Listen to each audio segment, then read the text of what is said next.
Subscribe to our Telugu TV online channel and also press the bell icon so you never miss any new updates, cause whenever we upload new video, you'll get the notification on your mobile. Welcome to Telugu TV online. Harikrishna మరణ వార్త అందరినీ కూడా కలిచివేసింది. అంతేకాదు హరికృష్ణ తండ్రి ఒక మంచి మహానుభావుడని, ఎన్టీఆర్ అంతా ఇంత కాదు, ఎన్టీఆర్ ప్రేమను ఎలా పొందాడో నేను కూడా అలానే పొందాలనుకున్నాడు. అంతేకాకుండా హరికృష్ణ గారి తాత గురించి కూడా ఎన్టీఆర్ చాలా బాధపడ్డాడంట. అంతేకాదు తన తండ్రి అంటే ఎంతో ప్రాణమని, హరికృష్ణ తాతగారు కూడా చాలా ప్రాణమని, నా తండ్రి గారికి మా తాతగారు అంటే ఎంతో ఇష్టమని కూడా చెప్పుకుంటూ వచ్చాడు. అయితే అదంతా ఇలా ఉంటే నల్గొండ సమీపంలో నిన్న జరిగిన రోడ్డు ప్రమాదంలో సినీ నటుడు, రాజకీయ నాయకుడు నందమూరి హరికృష్ణ మరణించిన విషయం తెలిసిందే. 4 ఏళ్ల క్రితం హరికృష్ణ పెద్ద కుమారుడు జానకిరామ్ కూడా ఇలాగే రోడ్డు ప్రమాదంలో మరణించారు. దీంతో నందమూరి కుటుంబాన్ని రోడ్డు ప్రమాదాలు ఎందుకు ఇలా వెంటాడుతున్నాయి అంటూ అందరూ కూడా ఆవేదన వ్యక్తం చేస్తున్నారు.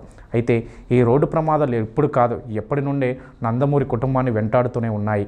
అయితే స్వర్గీయ ఎన్టీఆర్ తండ్రి లక్ష్మయ్య చౌదరి కూడా ఇలాగే రోడ్డు ప్రమాదంలో మరణించారని, ఈ విషయాన్ని గతంలో హరికృష్ణ ఒక ఇంటర్వ్యూలో కూడా చెప్పారు అంట. ఆ ఇంటర్వ్యూలో సిటీలో నచ్చవని, తాత అంటే ఇష్టమని కూడా చెప్పారు. నాన్న సినిమాలతో చెన్నై, హైదరాబాద్ తిరుగుతూ ఉండేవారు. నా బాల్యం మొత్తం కూడా నిమ్మకూరులోనే గడిచిందని, చుట్టం చూపుగా మాత్రమే నాన్న వద్దకు చెన్నై, హైదరాబాద్ వెళ్ళేవాడినని, నాకు సిటీలంటే చిరాకు, అందుకే ఎప్పుడు కూడా నిమ్మకూరులోనే ఉండేవాడినని, నా ఇష్టాలకు అనుగుణంగానే తాతయ్య నన్ను నిమ్మకూరులో పెంచారని కూడా హరికృష్ణ చెప్పుకుంటూ వచ్చాడు. తల్లిదండ్రి నాకు అన్ని తాతయ్యే. నాన్న వద్దకు చెన్నై వెళ్ళినా అక్కడ సిటీ వాతావరణం నాకు జైలును తలపించేది. ఎక్కువ రోజులు ఉండేవాడిని కాదు. పల్లెటూరులో పొలాలు, స్వచ్ఛమైన గాలి, నానమ్మ తాతయ్య అనురాగం బాగా ఆస్వాదించేవాడినని, 1976లో నాన్నగారు హైదరాబాదులో రామకృష్ణ స్టూడియో కట్టడం ప్రారంభించారు. అందువలన బలవంతంగా ఇక్కడికి రావాల్సి వచ్చిందని కూడా హరికృష్ణ పేర్కొన్నాడు ఒక ఇంటర్వ్యూలో.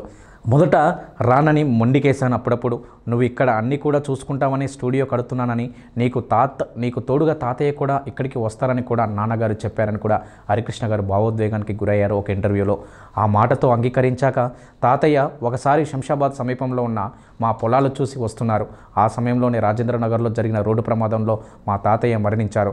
మా తాతయ్య మరణ వార్త వినగానే నా తండ్రి గారైనటువంటి నందమూరి తారక రామారావు గారు ఒక్కసారి కోపానికి గురయ్యాడు.